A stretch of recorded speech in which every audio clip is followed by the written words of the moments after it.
Orang sahabat namanya Ubay bin Ka'ab. Suatu ketika Ubay pernah nanya ke Nabi kayak gini, "Ya Rasulullah, inni uhibbu an usalli alaik." Ya Rasulullah, saya suka sekali berselawat kepada Rasul. Terutama di dalam doa saya. Saya kalau mau berdoa biasanya selawat dulu. Saya suka sekali selawat ya Rasul. Kam aj'aluha laka ya Rasulullah? Kira-kira kalau saya lagi berdoa, bagian sholawat saya itu berapa bagian ya Rasulullah? Kata Nabi, masyikta, terserah kamu. Mau berapa bagian sholawat dalam doa kamu? Ya Rasulullah, ar-rubu' seperempat. Sehingga 3/4-nya adalah doa, seperempatnya sholawat. Kata Nabi, masyikta inzitta fahiya khairul lak. Terserah kamu, kalau kamu mau nambah maka itu lebih baik. An-nisf, setengah ya Rasulullah, terserah kamu, kalau kamu mau nambah itu lebih baik. Terus kata dia, sulusain, 2/3 ya Rasulullah, terserah kamu, kalau kamu mau menambah itu lebih baik. Kemudian Ubay bin Ka'ab mengatakan, ya Rasulullah, kalau demikian saya akan jadikan seluruh dari isi doa saya adalah sholawat. Nggak ada doanya. Kan kita kalau doa kadang-kadang langsung ke doanya ya, Rabbana atina fid dunya hasanah. Pokoknya doanya template banget. Udah doanya template, tilawatnya juga template. Apa tilawat template-nya? Qul huwallahu ahad. Selalu yang dibaca dalam salat Al-Ikhlas. Sesekali kalau enggak Al-Ikhlas nyasar gitu kan ya. Alhaakumut takatsur hatta zurtumul kalla saya'lamun. Tsumma kalla saya'lamun. Alam naj'alul arda. Pindah ke surat An-Naba. Jadi kalau doa jangan template-template aja, jangan standar-standar aja. Sebelum berdoa, puji-puji Allah dulu, as-sana'u 'ala Allah. Kemudian setelah sana, sholawat kepada Nabi. Nah, Ubay bin Ka'ab bilang, ya Rasulullah, setelah saya memuji Allah, maka saya akan isi semua doa saya dengan sholawat. Nggak ada lagi doa apa-apa. Nggak meminta ya Allah beri saya ini, beri saya itu, enggak. Cuma sholawat aja isinya. Apa kata Nabi? Idzan tukfa hajatuk wa tughfar laka dzambuk. Tukfa hajatuk wa yughfar laka dzambuk. Kalau gitu, semua hajat-hajatmu akan Allah penuhi dan semua dosa-dosamu akan Allah ampuni. Amin. Padahal dia nggak minta, cuman salawat aja, tapi segala hajatnya dipenuhi oleh Allah, saking dahsyatnya salawat. Sehingga kata para ulama, salah satu di antara fadilah salawat itu adalah dia akan menjadi pembuka pintu langit untuk mendapatkan hajat dan harapan kita.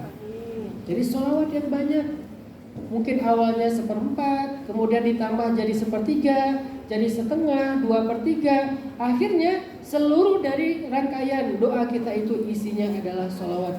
Allahumma sholli ala Sayyidina Muhammad, sebanyak-banyaknya. Saya kira ini adalah 2 di antara 3 pintu cara kita mengetuk pintu langit. Dan nanti yang ketiganya akan disampaikan sama Umi Hanin.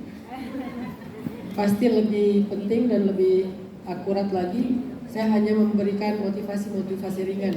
Tapi walaupun ringan, saya sendiri udah mengamalkan itu. Saya sendiri udah mengamalkan. Saya banyak banget dapat keajaiban. Sedikit lagi cerita. Dulu ketika baru datang ke Bandung, saya ngelamar kerja untuk jadi pengajar. Itu nggak ada yang terima loh. Di kampus ditolak, di sekolah ditolak, di pondok ditolak, semuanya nolak. Padahal nilai saya nggak jelek-jelek amat. Lumayan jelek sih, tapi nggak jelek-jelek amat. Semuanya nolak. Akhirnya saya nggak bisa ngajar di mana-mana. Ternyata ketika saya dapat kesulitan nggak bisa ngajar, saya minta sama Allah, ya Allah beri saya kejutan. Apa kejutannya coba? Memang Allah takdirkan saya itu bukan ngajar di sekolah, tapi bikin sekolah. Bukan ngajar di sekolah, tapi bikin sekolah. Akhirnya hasilnya saya bikin sekolah SD gratis, sekolah SMA gratis. Walaupun gratis, guru-gurunya harus dihargai di atas UMR, nggak boleh di bawah UMR. Tapi muridnya free 100%.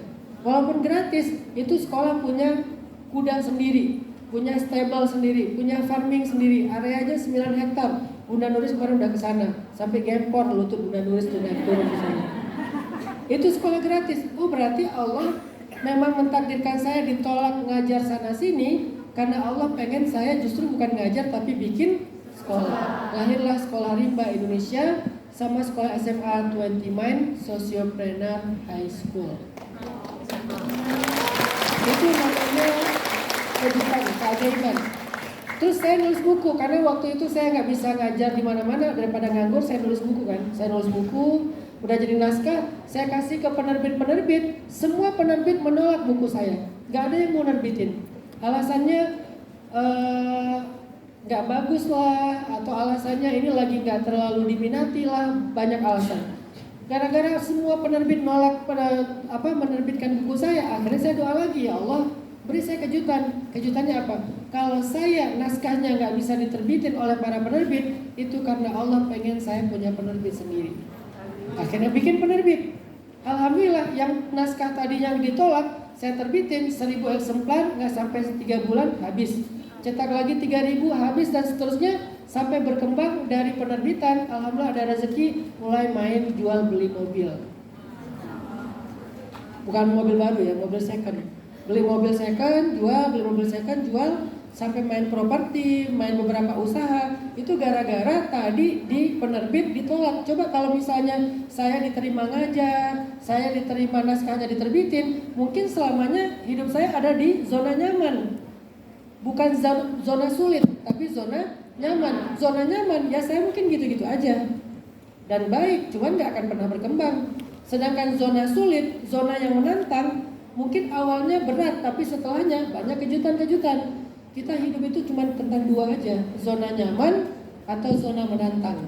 Kalau kalian memilih zona nyaman, emang gak akan pernah terlalu banyak menangis, gak ada yang deg-degan, gak kayak roller coaster yang ditarik naik turun, flat aja, nyaman gitu. Atau kalian memilih zona menantang, naik turun ekstrim, tapi begitu dikasih kejutan itu dahsyat luar biasa. Kan sensasinya naik turun itu lebih kerasa ya.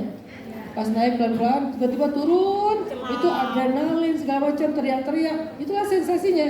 Tapi kalau flat gimana? Ngantuk, akhirnya tidur ya.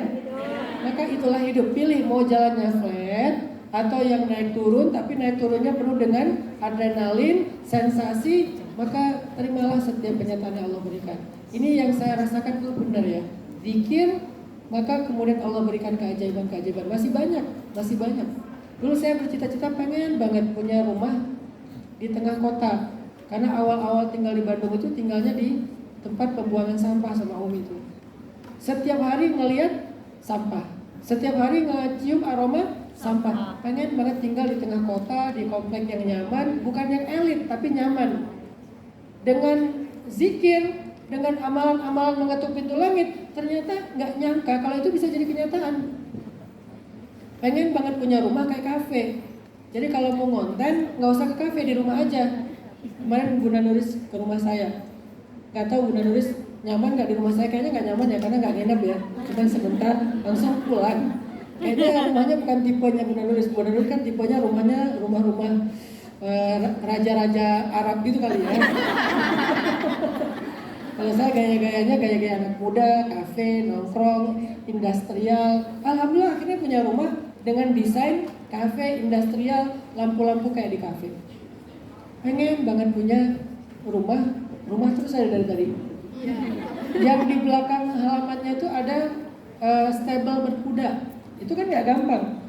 Dengan zikir, dengan amalan pengetuk pintu langit, tiba-tiba Allah wujudkan juga punya rumah, di belakangnya ada stable berkuda. Jadi saya bisa berkuda di stable sendiri, kuda punya sendiri, ada kuda favorit, nggak perlu lagi datang ke stable orang nyewa segala macam, nggak perlu juga datang ke gedung sate naik kuda bayar 50.000. Jadi kayak Allah munculkan banyak keajaiban, itu salah satunya adalah dengan amalan mengetuk pintu langit. Saya udah membuktikannya. Karena saya adalah anak orang miskin banget. Ayah saya adalah tukang pangkas, ibu saya ibu rumah tangga. Saya nggak mau mengandalkan mertua sama sekali. Tapi semua kemudahan itu datang benar-benar dengan amalan mengetuk pintu langit. Maka dawamkan dua yang tadi. Pertama adalah sana, jadilah ahli zikir. Kedua, sholawat, jadilah orang yang mengisi seluruh doanya dengan sholawat. Baru nanti yang ketiga disampaikan oleh Umi Hadin Akira. Silakan Umi.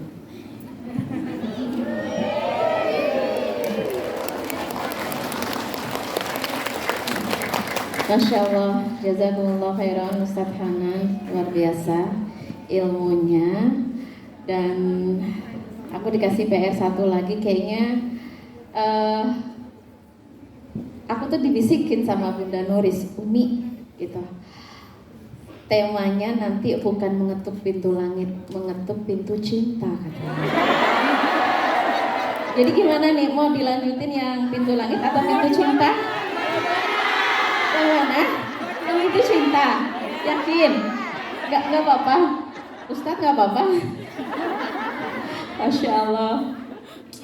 Sebenarnya nyambung ya, karena Ustadz Hanan ini kan menekankan tentang mengetuk pintu langit itu salah satu kuncinya adalah adzana, memuja dan memuji Allah, mengagumi Allah, membesarkan kuasa Allah, menyadari kehadiran Allah, menyadari kekuatan Allah gitu. Nah, sedangkan teman-teman yang dirahmati Allah, ternyata kalau kita mau ngomongin cinta nih, ini aku boleh tahu nggak yang lagi jatuh cinta sekarang saat ini ada berapa orang? Coba angkat tangan, boleh? Angkat tangannya, nggak usah malu. Oke, coba. Oh, lumayan ya. Oke. Sudah berapa lama cinta itu diderita? 5 tahun, 10 tahun. Ada yang 10 tahun, ada yang 7 tahun. Gimana rasanya? Jatuh cinta selama 7 tahun rasanya seperti apa? Sakit atau happy? Insya Allah. Sakit ya? Sakitnya sampai gimana tuh? Sampai sakit gigi. Ada yang sakit gigi, ada yang sakit apa lagi? Sakit hati. Kenapa ya selalu bercampur antara cinta dan sakit? Itu kayak entah ya, itu ada chemistry apa antara cinta dan sakit? Kayak pengen cerita aja sih seputar cinta. Jadi suatu hari sore di Yom Arafah Tasi' min Dzulhijjah. Jadi 9 Dzulhijjah, pada hari Arafah ini hari terbaik, hari paling mulia, hari paling afdol, di mana Allah hadir ya, dan ya tabaha, kayak bangga gitu dengan kehadiran para hujjaj, para jamaah haji berkumpul di padang Arafah, kayak bangga gitu. Nah, di saat itu ya, Abdullah ibnu Abbas sedang duduk di depan tendanya. Abdullah ibnu Abbas sedang wukuf juga. Didatangkan seorang pemuda oleh keluarganya, dihadapkan di depan Abdullah ibnu Abbas. Dan Abdullah ibnu Abbas kayak kaget banget, ini kenapa pemuda ini masih remaja, masih pemuda, tapi penampakannya itu kasihan banget.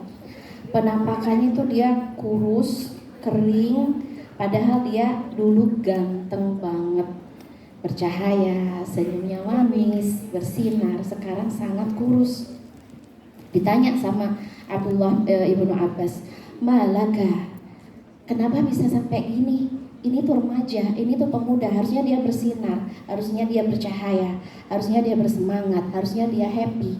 Kenapa dia habis badannya, kurus, kering, seperti ya menjadi sangat menua gitu.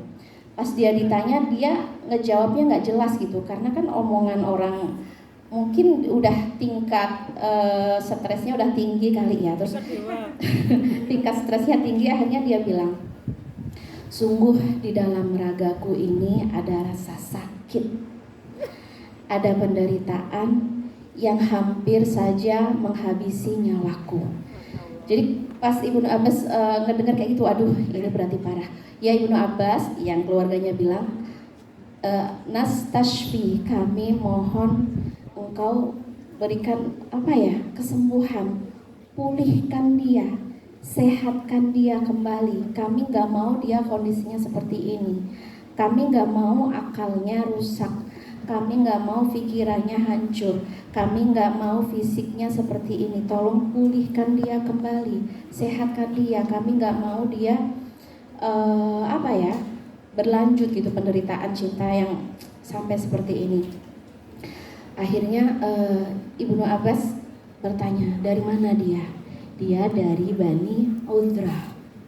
Dan terkenal Bani Udrah kayak sebagian besar yang datang dari kaum Bani Uzrah ini memiliki cinta yang dalam, memiliki cinta yang sangat tulus. Kalau mereka sudah jatuh cinta, kalau mereka udah seneng, mereka bahkan mengatakan kami memilih kematian daripada perpisahan. Dan sampai Abdullah bin Abbas, aduh ini berarti sudah lumayan parah ya sakitnya. Kayak dia sudah tidak bisa menguasai dirinya, dia tidak mengingat dirinya, boro-boro mengingat Allah ya, mengingat dirinya saja dia nggak sanggup, mengingat akhlak, mengingat nilai luhur, mengingat kesehatan mental dan sebagainya, dia udah nggak ingat sama sekali. Dan diajak ngobrol lagi sama Abdullah bin Abbas, tiba-tiba dia berteriak dan dia meninggal saat itu juga di hari Arafah. Dan sejak saat itu Abdullah bin Abbas selalu mengulang-ulang sebuah doa yang kayak udah nggak pernah ditinggalkan lagi. Allahumma inni a'udzubika minal ishqi.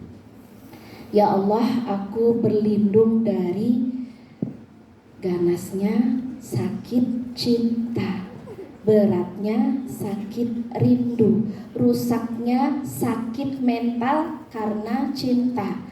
Ya, penderitaan yang dirasakan karena cinta. Allahumma inni a'udzubika minal ishqi. Banyak yang bertanya, Umi, aku nggak mau jatuh cinta, tapi aku udah jatuh cinta. Aku tuh heran, aku tuh sedang tidak berpikir apa-apa, tapi aku kok mikirin dia. Itu seakan-akan sulit banget ya, kita itu kayak ngelepas sesuatu yang sudah nempel di kepala kita. Makanya sejak saat itu Abdullah bin Abbas selalu berdoa, Allahumma inni a'udzubika minal ishqi. Jangan sampai aku dibinasakan karena cinta, jangan sampai aku dihancurkan karena cinta. Ini karena ini level sebenarnya nanti ada kaitannya dengan yang diajarkan sama Ustadz Hanan. Level yang diajarkan Ustadz Hanan adalah divine conscious. Divine conscious adalah kesadaran ilahi ya.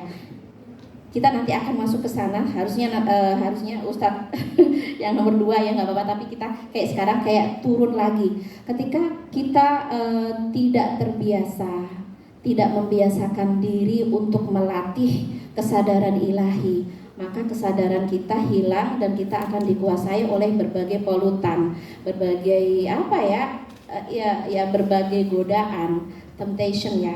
Karena di dunia ini cuma ada 2, ada distraction dan ada temptation. Distraction itu ujian yang berat yang bikin kita kayak sakit gitu ya. Yang kedua adalah temptation. Temptation itu godaan cinta kah, godaan hawa nafsu kah, atau godaan apapun. Nah, teman-teman yang dirahmati Allah, sampai seberat apa sih penyakit cinta yang bisa menghalangi pintu langit? Seberat apa sih penyakit cinta yang bisa menghalangi kita untuk bisa menembus atau mengakses rahmat Allah, mengakses kasih sayang Allah? Bahkan karena cinta, mungkin ya ketika kita kayak nggak bisa mengembalikan kesadaran kita, yang harusnya kita punya jatah sebuah tempat indah di dalam kerajaan Tuhan, sebuah tempat indah di surga, gara-gara cinta kita bisa nyungsep ke dalam neraka terdalam. Na'udzubillah, tsumma na'udzubillahi min dzalik. Ya, jadi teman-teman yang dirahmati Allah, kayak memang sih kalau kita ngelihat orang jatuh cinta, mungkin ya kalau kita nggak ngerasain, kita akan dasar bucin gitu ya. Ya kan, kamu bucin banget, kamu tuh beneran ya nggak ada obat ya kamu tuh ya. Orang jatuh cinta kayak emang nggak ada obat, udah kayak jadi batu gitu. Dinasehatin apapun kayak sulit masuk. Gitu. Dia itu toksik, ya kan? Udah dinasehatin kan sama temennya, kata nggak apa-apa, kan aku cinta. Gitu. Dia itu complicated, nggak apa-apa, yang penting aku cinta. Dia itu pelit, nggak apa-apa, yang penting aku cinta. Pacaran itu kan dosa, nggak apa-apa, yang penting aku cinta. say sama dia nggak ada masa depan, nggak apa-apa, yang penting aku cinta. Udah jadi batu. Orang jatuh cinta itu udah benar-benar jadi batu. Sudah udah boro-boro ya belajar tentang mengetuk pintu langit, mengetuk pintu dia sendiri aja udah ketutup rapat. Makanya bahasa nyinyirnya para perempuan di kota Ainus Syams, Mesir, Egypt ya. Jadi waktu itu kan kisah Zulaiha dan Yusuf itu di Mesir, dan kata para ulama mereka itu tinggalnya di Ainus Syams, nama sebuah kota di sana. Apa kata perempuan ketika nyinyirin Zulaiha? Qad syaghafaha hubba inna lanaraha fi dhalalim mubin. Sungguh Zulaiha itu sudah ditutup oleh cinta, akalnya lumpuh, pikirannya mati, ya kan?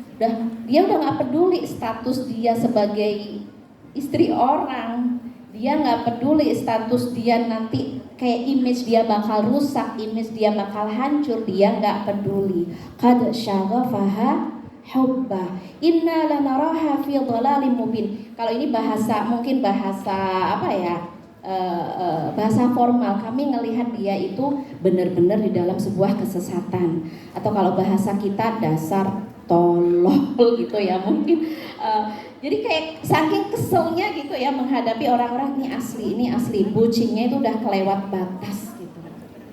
Sampai Al-Bushiri sahibul burdah gitu ya. Al-Bushiri itu seorang ulama, penulis kasidah burdah, penulis syair cinta, tapi cintanya untuk Rasulullah SAW. Tapi Al-Busiri ini juga kayak ilmu cintanya itu fakih banget, sampai dia juga mendengar kisah cinta dari Audrah ya. Jadi sampai beliau mengatakan jangan sampai kalian nyinyirin cintanya kabilah Audrah, jangan sampai kalian kayak mencela, mencaci cintanya Bani Audrah. Jika kalian merasakan derita yang sama, kalian tidak akan melakukannya. Jadi intinya apa? Kalau kita kayak ngelihat orang yang lagi bucin, orang yang lagi tolol, lagi jadi batu gitu ya, lagi udah matanya ketutup, itu mungkin step 1. Jangan pernah mencela, mencaci, tapi kita sendiri dulu yang harus berdoa. Allahumma inni a'udzubika minal 'ishqi. Ya Allah, aku berlindung kepadamu dari musibah cinta, dari rindu yang gak sanggup aku tanggung, dari cinta yang membuat aku kehilangan akal, karena kayak dia lagi sakit dan kita gak boleh membuat dia lebih sakit lagi. Kita yang harus melindungi diri kita supaya gak punya penyakit yang sama, seperti yang dilakukan oleh para perempuan di Ainus Syams. Oke. Jadi gimana nih untuk bisa menyelesaikan, ada beberapa step ya. Ini aku catat step-stepnya.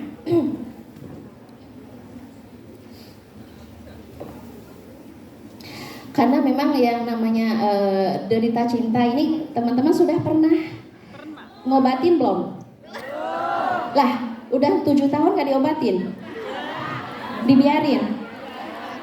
Dibiarin hilang sendiri cintanya atau makin parah? Makin parah. Oh, ada yang hilang sendiri. Allah itu ya, itu Allah, bukan hilang sendiri. Itu Allah yang terlibat untuk menyembuhkan rasa sakit.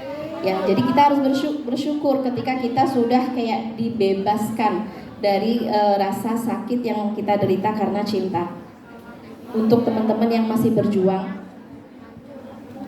menyelesaikan jatuh bangunnya rasa cinta, menyelesaikan jatuh bangunnya penderitaan cinta, ini mungkin ada beberapa step. Pertama adalah Rasulullah SAW mengatakan tidak ada satupun solusi yang lebih baik untuk 2 orang yang saling mencintai kecuali menikah.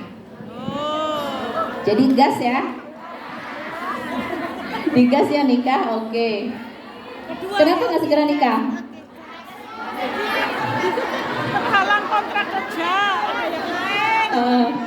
Ya, jadi kalau memang solusinya udah dapet, nikah selesai, jadi kajian kita selesai. Ternyata nggak semua dari diri kita ketika sakit nemu obatnya. Ketika pengen nikah, kita bisa nikah. Ya, jadi kalau Rasulullah memberikan step yang kedua, kalau belum bisa nikah, maka falyasum, perbanyaklah berpuasa. Fa innahu lahu wija, karena berpuasa ini salah satu cara kita untuk self control. Jadi ketika sebenarnya ya, ketika kita jatuh cinta, kenapa ya Allah aku jatuh cinta? Aku tuh nggak mau jatuh cinta.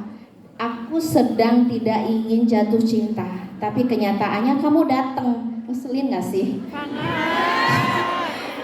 Aku nggak mau, aku lagi males banget jatuh cinta. Tapi kenapa kamu datang di hadapan aku membawa 1000 cinta?